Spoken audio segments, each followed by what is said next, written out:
오늘 하나님 말씀입니다. 요한 2서 1장 1절에서 13절까지 말씀. 요한 2서 1장 한 장으로 되어 있는데 1장 1절에서 13절까지 말씀인데 오늘은 1절에서 3절까지 우리 일어나서 같이 봉독하도록 하겠습니다. 요한 2서 1장 1절에서 3절까지 말씀입니다. 같이 읽습니다. 장로인 나는 택하심을 받은 믿음의 자매와 그 자녀들에게 이 글을 씁니다. 나는 여러분을 진정으로 사랑합니다. 나만이 아니라 진리를 깨달은 모든 사람이 여러분을 사랑합니다. 그것은 지금 우리 속에 있고 또 영원히 우리와 함께할 그 진리 때문입니다. 하나님 아버지와 아버지의 아들 예수 그리스도께서 내려주시는 은혜와 자비와 평화가 진리와 사랑으로 우리와 함께 있기를 빕니다. 아멘. 네, 앞뒤 좌우로 5사람 만나서 축복해 주시기 바랍니다. 하늘 복 많이 받으세요. 잘 오셨습니다. 하늘 복 많이 받으세요. 잘 오셨습니다. 하늘 복 많이 받으세요. 잘 오셨습니다. 하늘 복 많이 받으세요.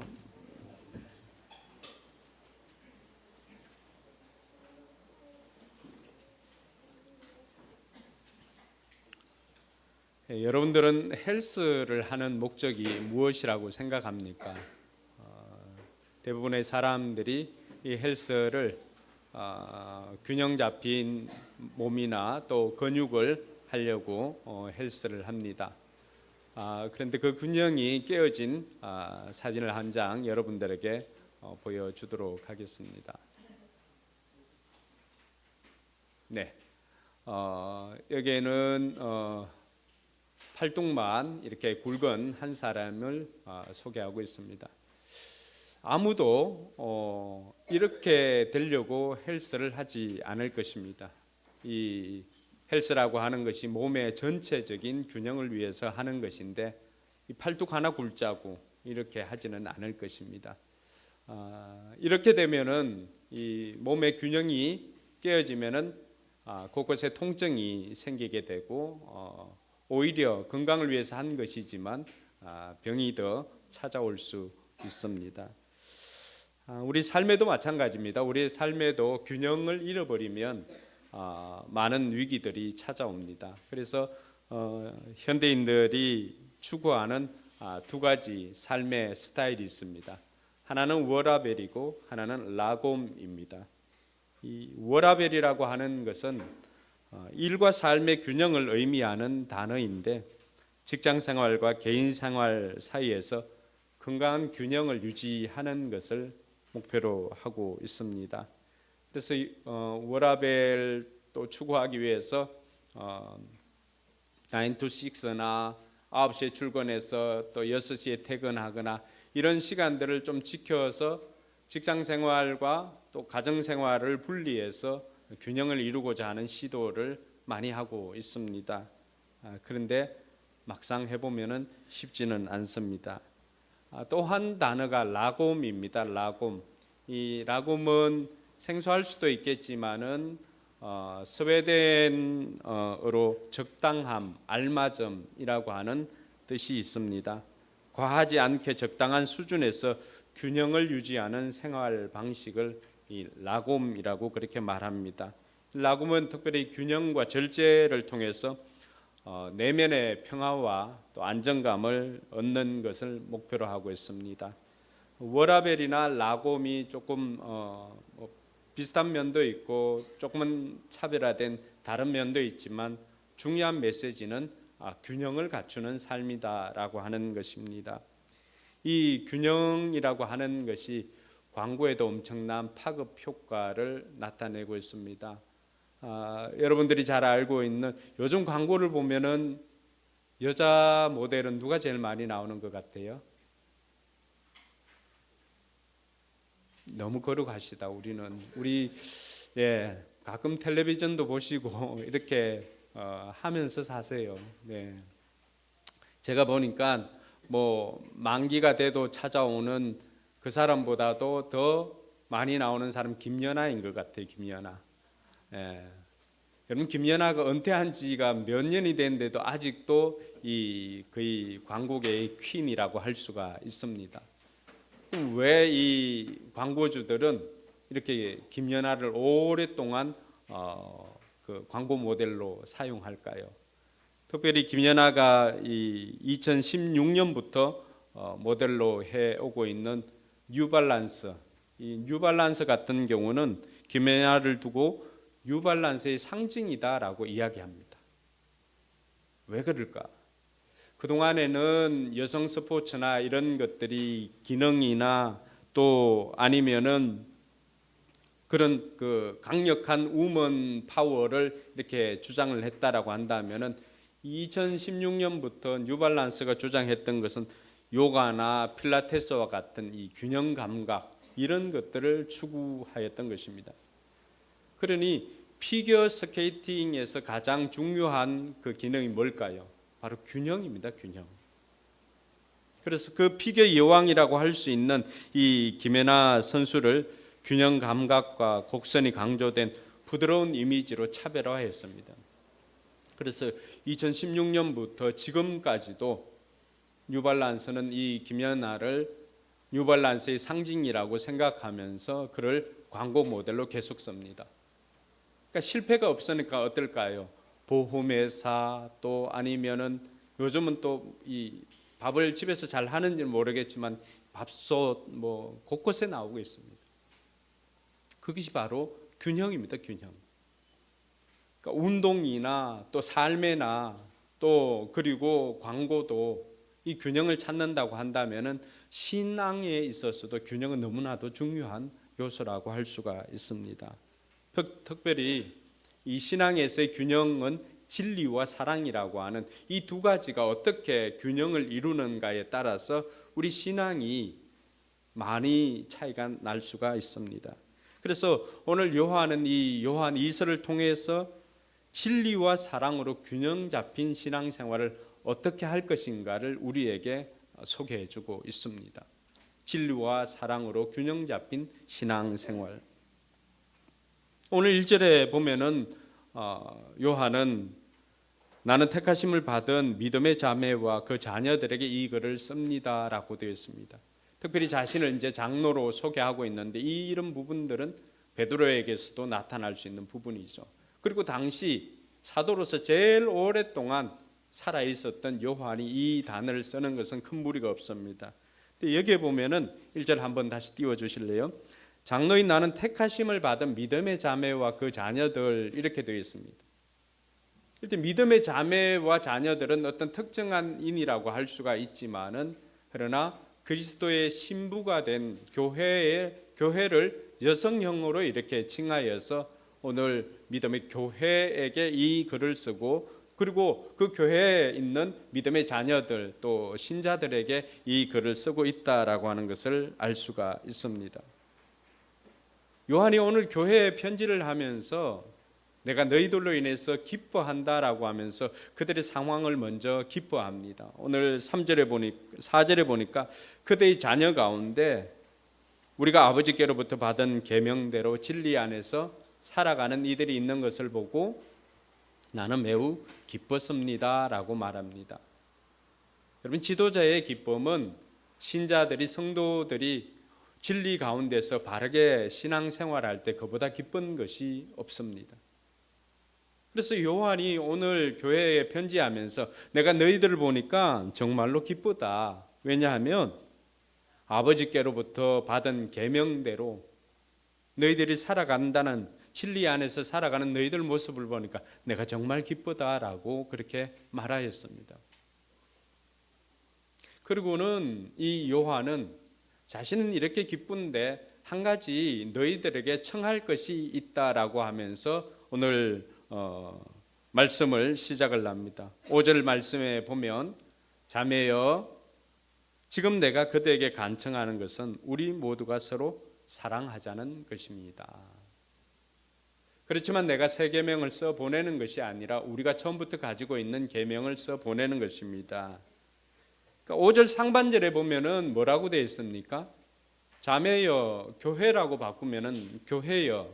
지금 내가 여러분들에게 간청하는 것은 우리 모두가 서로 사랑하자는 것입니다. 요한이 볼 때 그들이 진리 가운데서 신앙생활을 하는 것은 너무나도 기쁜데, 그런데 그들을 보면서 한 가지 아쉬운 것이 있어요. 뭔가 2% 부족한 것처럼 아쉬움이 느껴지는 것이 있었는데 그게 무엇이었나요? 그게 바로 서로 사랑하는 것이었습니다. 그들이 비록 진리 가운데는 거하였지만은 서로 사랑하며 살아가는 부분에 있어서는 조금은 부족한 모습이 요한에게 보였기 때문에 요한은 그런 부분에서 지도자가 보니까 그들이 이 신앙의 밸런스가 조금은 한쪽으로 진리 가운데로 이렇게 치우쳐져 있다라고 하는 것을 알고는 그들에게 간청하는 것입니다.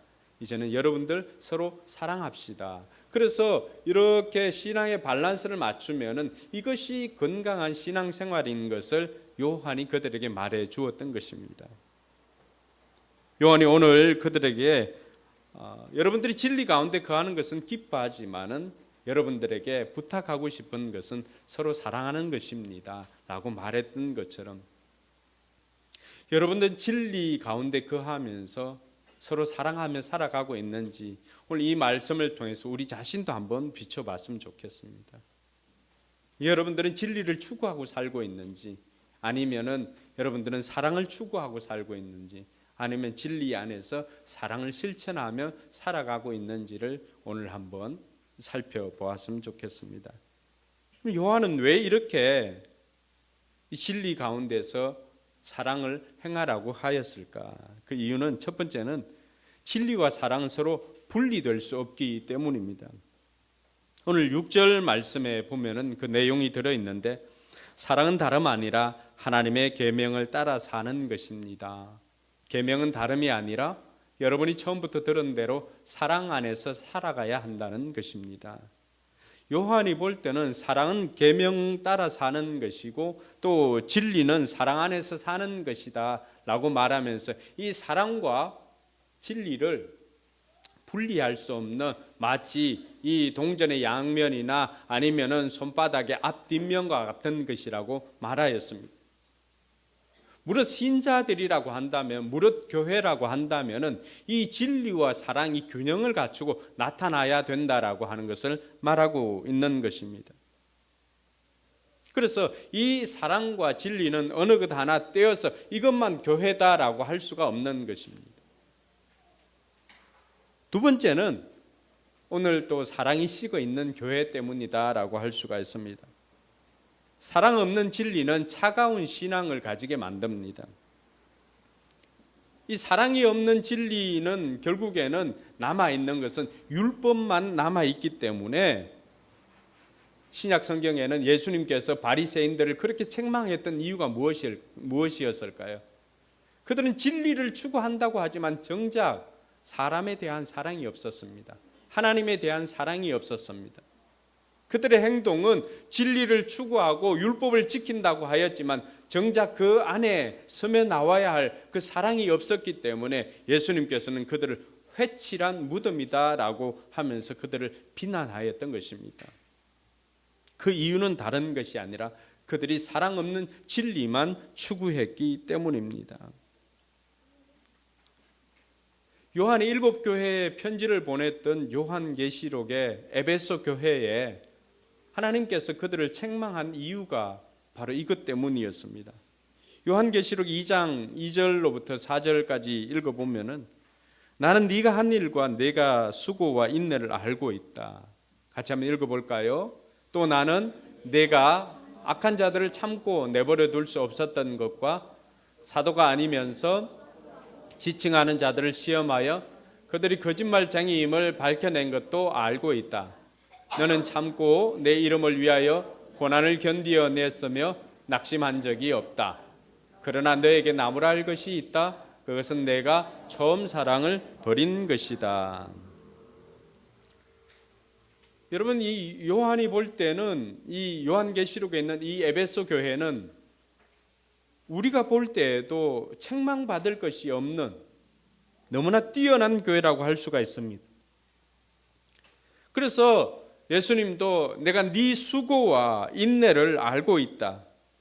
네가 악한 자들을 참고 내버려 둘 수 없었던 것과 또 사도가 아니라면서 사도라고 지칭한 자들을 시험하여서 그들이 거짓말장애인 것을 밝혀낸 것도 알고 있다.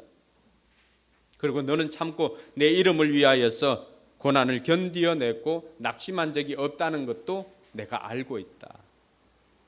여러분, 이 정도면 칭찬만 받아야 할 교회가 아닙니까? 이것도 못하는 교회들이 얼마나 많이 있습니까? 그런데 예수님께서는 그 마지막 날 이 에베소 교회를 향하여서 그렇지만 한 가지 내가 책망할 것이 있는데 그것은 네가 바로 처음 사랑을 잃어버렸다는 것이다. 진리를 추구하느라고 이들이 했던 것이 무엇입니까? 사도가 아니면서 사도라고 지칭하는 자들을 시험하여서 그들이 거짓말장이라고 하는 것, 거짓 교사라고 하는 것을 밝혀냈습니다.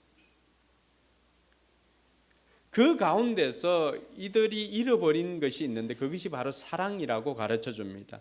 여러분들, 이단들이 들어오거나 이단들이 교회를 들어올 때 제일 먼저 하는 것이 무엇입니까? 신뢰관계를 다 깹니다. 신천지의 피해가 무엇입니까? 처음 온 사람들이 조금만 열심을 내고 하면은 다들 색안경을 끼고 볼 수밖에 없도록 만들어 놓았습니다. 신뢰관계를 다 깨뜨리는 것이죠. 자, 그렇게 하다 보니까 이 초대교회 에베소 교회들도 열심을 내어서 가르치고 하는데 뭔가 다른 것들을 가르치는 그들을 찾아내서 시험하여서 그들이 거짓 교사라고 하는 것을 밝혀내는 가운데 어떤 일이 생겼을까요? 다들 혹시 저 사람은, 혹시 이 사람은 하면서 다들 판단하기에 바빴다는 것입니다. 혹 저 사람이 거짓 교사는 아닐까? 조금만 열심을 내고 하면은 혹시 하면서 이런 의심의 눈초리로 보니까 어느덧 사람들 마음속에는 판단하는 그 마음들은 강해졌지만 예전부터 주었던 사람을 보고 신자들 보고 하면서 긍휼히 여기는 그런 마음들, 사랑의 마음들이 다 사라진 것입니다. 이것은 비단 에베소 교회뿐만이 아니라 오늘 이 시대를 살아가고 있는 수많은 이단들이 득식을 하는 이 시대를 살아가고 있는 우리 교회의 모습이기도 합니다. 특별히 신천지에 대해서 피해를 본 많은 교회들이 새 가족이 오면 반가워해야 함에도 불구하고 여전히 그 마음속에 부담이 있다라고 하는 것이에요. 혹시라도 양의 탈을 쓴 늑대는 아닌가 하는 그 마음에 그렇게 하다 보니까 자꾸만 이 사람을 사랑하거나 용납하거나 이것보다는 오히려 정죄하고 판단하고 하는 이런 것이 더 많아지니 결국에는 진리는 추구했지만 사랑은 점점 식어가는 교회로 바뀌게 되더라고 하는 것입니다. 그런 교회들을 향하여서 예수님께서 이 에베소 교회를 뭐라고 했습니까? 많은 것들을 행하고도 책망받을 수 있는 교회라고 가르쳐 주고 있습니다.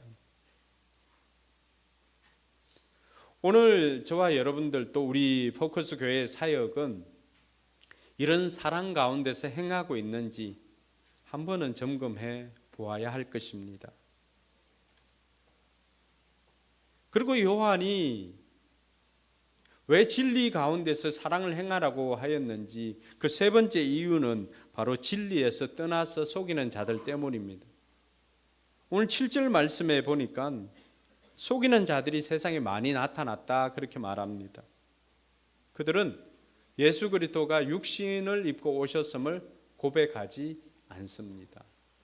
요한 1서를 할 때도 이것을 주장하는 거짓 교사들이 나타났다는 것을 알았죠. 그러니까 요한이 사역하던 이 에베소 교회였던 또 오늘 이 교회 편지를 보내는 이 교회였던 거짓 교사들이 비일비재하게 일어났다는 것입니다. 그들이 감추어 있다가 드러내면서 자신들의 것들을 주장하는 일들이 일어나게 된 것이죠. 그들이 주장하는 것이 무엇입니까? 예수님께서 육신을 입고 오신 것을 부인한 거예요. 영지주의자들이나 당시 영지주의자들이나 가연설을 주장했던 이 사람들의 주장이 그것이었습니다. 그러니 이 사람들에게는 어떤 특징이 있습니까? 거의 간과 썰개를 다 빼줄 정도로 이단들의 특징은 잘 해줍니다. 사람들이 왜 처음에 혹하고 넘어갈까요? 한 사람을 위해서 6팀이나 되는 사람들이 카페 하나에서 모략을 합니다. 근데 마치 우연을 가장해서 너무나 그 사람의 아픈 부분이나 이런 것들을 잘 긁어줍니다. 아픈 부분을 긁으면 안 되죠. 아픈 부분을 잘 들어줍니다. 네. 아픈 부분을 긁으면 더 아프니까. 너무나 친절하게 그동안 딱딱한 교회에서는 받아보지 못했던 그런 사랑을 경험하게 만들어줍니다. 그럼 그렇게 사랑을 받지만은 정작 이들에게는 뭐가 없었다는 거죠? 진리가 없다는 거죠. 이들이 사랑을 주고 인도하는 곳이 어딥니까? 달을 이자 끝단자 아닙니까? 끝에는 결국 달 가는 것입니다. 우리와는 다른 곳입니다. 천국이 아닌 것이죠. 그럼 그들이 아무리 많은 사랑을 주고 그 사랑을 베풀었다고 해도 그것은 진리에서 떠난 사랑이기 때문에 이 사랑을 하면 할수록 나중에는 그 정체를 드러낼 때는 그것이 매우 심각한 상태라는 것을 알 수가 있습니다. 그래서 요한은 오늘 이러한 사람들 때문에 진리와 사랑의 이 균형을 갖추고 진리 안에서 사랑을 행하여야 된다라고 오늘 교회를 향하여서 간청하고 있는 것입니다. 여러분들 이단들의 특징을 살펴보면은 그들은 어떤 사람들입니까? 8절에 보니까 여러분은 스스로 삼가서 우리가 수고하여 맺은 열매를 잃지 말고. 이단들의 특징이 뭐예요? 그 사람들은 어떤 이단들은 교회가 있는 곳만 공략을 합니다. 많은 사람들이 공들여서 신자로 만들어 놓은 그 사람들, 그 가운데에서 따로 떨어져 홀로 공동체를 떠나서 있는 사람들이나 아니면은 연약한 사람들, 아니면은 좀 섭섭한 마음을 갖고 있는 사람들, 이 사람들에게 접근해서 그 사람들을 빼내어 갑니다. 그래서 요한이 말하고 있는 것도 바로 그거예요. 우리가 수고하여 맺은 열매를 잃지 말고 이렇게 되어 있습니다. 9절에 보니까 이들이 한 걸음 더 나아가서 그리스도의 가르침에 너무 멀리 있지 아니한 사람은 누구든지 하나님을 모시고 있지 않는 사람입니다 라고 말합니다. 교회의 가르침에 머물러 있는 사람은 아버지와 아들 다 모시고 있는 사람이지만, 그러나 교회의 가르침과 예수님의 가르침에서 멀리 있는 사람은 하나님을 모시고 있지 않는 사람입니다 라고 말합니다. 오늘 우리가 집중해서 들어야 할 것입니다. 교회의 가르침을 받지 않는 자들을 하나님을 버린 자들이라고까지 요한이 표현을 하고 있는 것입니다. 그래서 요한은 이들을 어떻게 대처할 것인가 10절과 11절에 보니까 이들을 집에 들이지도 말고 인사도 하지 말라라고 말합니다. 여러분, 이 신약 성경에서 이단에 대한 대처하는 것들을 매우 구체적으로 요한이 이렇게 표현합니다. 그들을 집에 들이지도 말고 인사도 하지 말라라고 그렇게 말합니다. 심지어 인사하는 사람은 그 악한 일에 동참하는 사람이라고 간주할 것이라고 말하고 있습니다. 그래서 이러한 이유 때문에 요한은 오늘 이 진리와 사랑을 균형을 갖추고 진리 안에서 서로 사랑하라고 교회에 편지를 하고 있는 것입니다. 그러면 저와 여러분들이 이 진리 가운데서 서로 사랑하는 이 진리와 사랑의 균형을 갖춘 신앙생활을 하기 위해서는 우리는 어떻게 하면 될까요? 그 첫 번째는 먼저는 우리가 진리를 아는데 힘써야 합니다. 오늘 요한이 이들을 사랑할 수 있었던 것도 또 교회가 요한이 주변에 있는 교회들도 이 형제 교회를 사랑할 수 있었던 것도 무엇 때문이라고 말합니까? 1절에 보면 진리 때문이다라고 말합니다. 장로인 나는 택하심을 받은 믿음의 자매와 그 자녀들에게 이 글을 씁니다. 나는 여러분을 진정으로 사랑합니다. 나만이 아니라 뭐 한 사람까지도요? 진리를 깨달은 모든 사람이 여러분을 사랑합니다. 사랑하는 성도 여러분, 사랑은 누가 할 수 있다고요? 진리를 깨달은 사람이 이 사랑을 할 수 있는 것입니다. 2절에 보니까 그것은 지금 우리 속에 있고 또 영원히 우리와 함께할 그 진리 때문입니다 라고 말하고 있습니다. 요한이 이렇게 교회를 사랑하고 성도들을 사랑하고 이렇게 할 수 있었던 것은 바로 진리를 깨달았기 때문이다 라고 말하고 있는 것입니다. 그래서 이 진리를 배우고자 하는 데서 떠난 자는 하나님을 떠난 자라고까지 강하게 말할 수 있는 것입니다. 사랑하는 성도 여러분, 우리가 진리 가운데서 서로 사랑하기 위해서는 먼저 우리가 이 진리 안에 거할 수가 있어야 할 것입니다. 그래서 교회가 하는 삶 공부나 여러분 교회 밖에서 하는 성경 공부는 그 검증이 되지 않으니까 위험성이 너무나 많습니다. 그러나 교회 안에서 하는 삶 공부나 이런 것에는 적극적으로 참여할 수 있기를 바랍니다. 여러분들이 신앙의 고민들이나 이런 것들을 그 삶 공부에서 충분히 해결을 받을 수가 있습니다. 우리가 하는 삶 공부, 여러분 주보에 보면은 여기에 보면 라이프 이렇게 해가지고 날개에 보면은 삶 공부를 소개하고 있습니다. 예수 영접 모임, 생명의 삶, 새로운 삶, 경건의 삶, 하나님을 경험하는 삶, 확신의 삶, 변화의 삶까지도 생명 은혜의 삶을 지금 하고 있습니다. 그러니까 이 외에도 자녀들을 어떻게 또 양육해야 될지 그 부모의 삶도 있고요. 또 부부는 어떻게 서로 사랑하며 살아야 할지를 말해주는 부부의 삶도 있습니다. 그리고 결혼을 앞두고 결혼 예비 학교처럼 예비 부부의 삶도 있고요. 커플의 삶도 준비되어 있습니다. 그러니까 여러분들이 때로는 원한다면 이거 개설해 주세요 요청하면 교회는 언제든지 그것을 할 수 있는 준비가 이미 다 되어 있습니다. 그래서 교회 밖에서의 신앙생활이 아니라 교회 안에서 안전한 그 바운더리 안에서 진리 안에서 그 진리를 배우는 일에 힘쓰는 저와 여러분들이 되길 주님의 이름으로 축원합니다.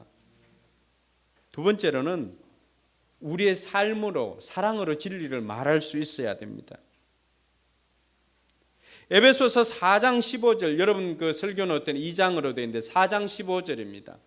에베소서 4장 15절에 보면은 이렇게 되어 있습니다. 같이 한번 읽어볼까요? 우리는 사랑으로 진리를 말하고 살면서 모든 면에서 자라나서 머리가 되시는 그리스도에게까지 다다라야 합니다. 어떻게 보면 우리의 신앙 여정을 한 문장으로 만든 것이라고 할 수가 있습니다. 저와 여러분들이 예수 그리스도로 말미암아서 길과 진리요 생명 되시는 예수 그리스도를 영접함으로 말미암아 우리가 구원받은 사람이 되었습니다. 그렇다면 우리는 새로운 생명을 받았는데 어디에까지 자라가야 될까? 모든 면에서입니다. 모든 면에서. 균형을 잃어버리는 것이 아니라 총체적인 모든 면에서 영, 육, 혼까지도 모든 면에서 자라나서 머리가 되시는 그리스도에게까지 자라가야 되는 것이 우리의 일평생의 신앙생활이라고 할 수가 있습니다. 이걸 다른 말로 신학적인 용어로 하면 성화라고 할 수가 있습니다. 그 성화되는 삶에 꼭 필요한 것이 뭐라고 말합니까? 그 성화는 어떻게 되어진다고 말합니까? 우리는 사랑으로 진리를 말하고 살면서라고 되어 있습니다. 그래서 저와 여러분들 우리 속에 있는 이 진리를 우리가 세상 가운데는 어떻게 드러낼 수가 있을까요? 하나님의 말씀이 진리인데 이 말씀이 우리 속에 있는데 이것을 어떻게 세상 속에 전하고 여러분들이 교회에 있는 것을 어떻게 전할 수가 있을까요? 그것은 바로 세상 가운데서 여러분들이 사랑으로 그 진리를 살아낼 때 비로소 사람들은 여러분들을 안디옥 교회처럼 그리스도인이라고 불러줄 것입니다. 할렐루야. 아니 어떻게 그렇게 살 수가 있습니까? 라고 말할 수 있겠지만, 그러나 이미 그러한 삶을 살았던 좋은 모델이 한 분 있습니다. 그것이 바로 신약성경 복음서에 나오는 예수 그리스도가 그런 삶을 살았던 것입니다. 그래서 예수님은 영원한 우리의 신앙의 모델이 되는 것입니다. 그분은 위험이 있으면서도 지극히 겸손했습니다. 정의로우면서도 늘 자비와 은혜가 충만했습니다. 그러니 여러분, 가늠하다 잡혀온 그 여인을 향해서는 어떻게 했습니까? 그 여인을 향해서는 돌 없는 자가 이 사람을 쳐라라고 했습니다. 그러니까 다 불빛이 흩어지는 거예요. 많은 사람이 돌로 그 여인을 쳐 죽이려고, 현장에서 잡혀온 그 여인을 쳐 죽이려고 하는 그 순간에도 예수님은 그 한 생명을 살리는 자비와 사랑을 베풉니다. 모든 사람이 떠났을 때 예수님께서 그에게 어떤 말을 합니까? 죄 짓지 말라라고 이야기를 합니다.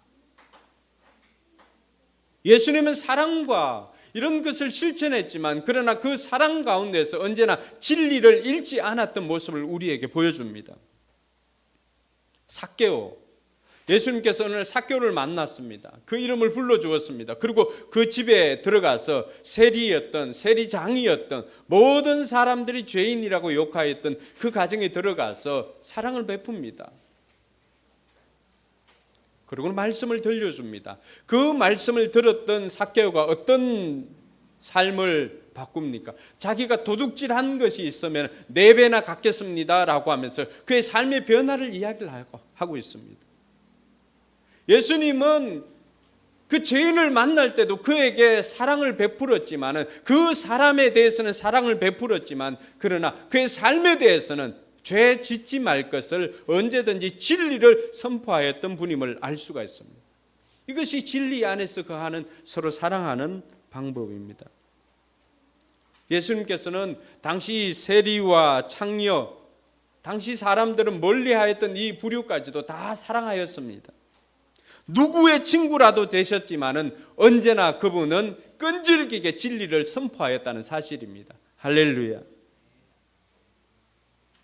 예수님께서는 그들과 만나면서 그들로 인해서 자신이 바뀔 것이 아니라 예수님은 오히려 자신의 사랑으로 그들을 변화시켜서 진리 가운데 변하게 하셨다는 것을 알 수가 있습니다. 이것이 진리 가운데 서로 사랑하는 것입니다.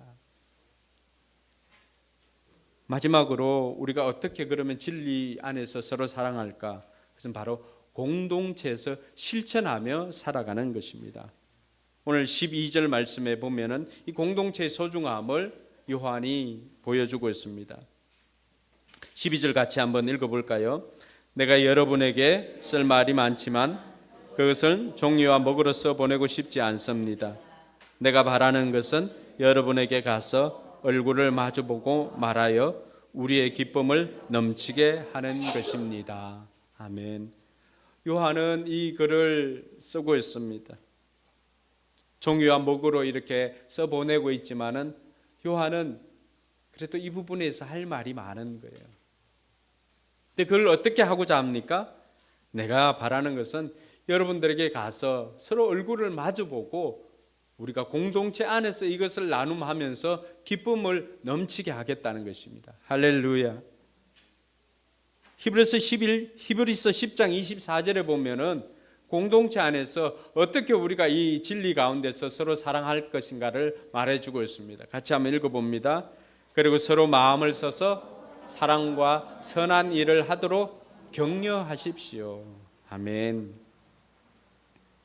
공동체를 떠난 사람은 진리에서 떠날 가능성이 매우 큽니다. 그 사람이 이전 신앙이 아무리 좋아도 공동체에서 떠난 신앙은 얼마 지나지 않으면 진리에서 떠날 가능성이 매우 큽니다. 그 이유는 여러분들이 우리 자매님들이나 아니면 캠핑 가서 이렇게 나무 장작해서 불을 피워보면 알 수가 있습니다. 장작 속에 있는 그 더미 속에 있는 불은 잘 타오릅니다. 그런데 그렇게 잘 타던 나무도 장작도 하나를 빼서 따로 떼어 놓으면 어떻게 될까요? 처음엔 그렇게 잘 타던 것 나와서 불꽃을 한번 팍 일으키고 난 다음에 어떻게 합니까? 이내 식어지고 맙니다. 근데 자신들은 모릅니다. 그 사람들은 현재를 이야기를 하지 않습니다. 언제나 과거에 자신이 뭘 했는지 늘 과거를 추억하며 삽니다. 그래서 이 사람들을 불러줄 때 우리는 왕년회라고 불러줍니다. 왕년회. 왕년회 줄반장 한번 안 해본 사람이 어디에 있겠습니까? 늘 그것만 추억하고 그것만 자랑하고 있습니다.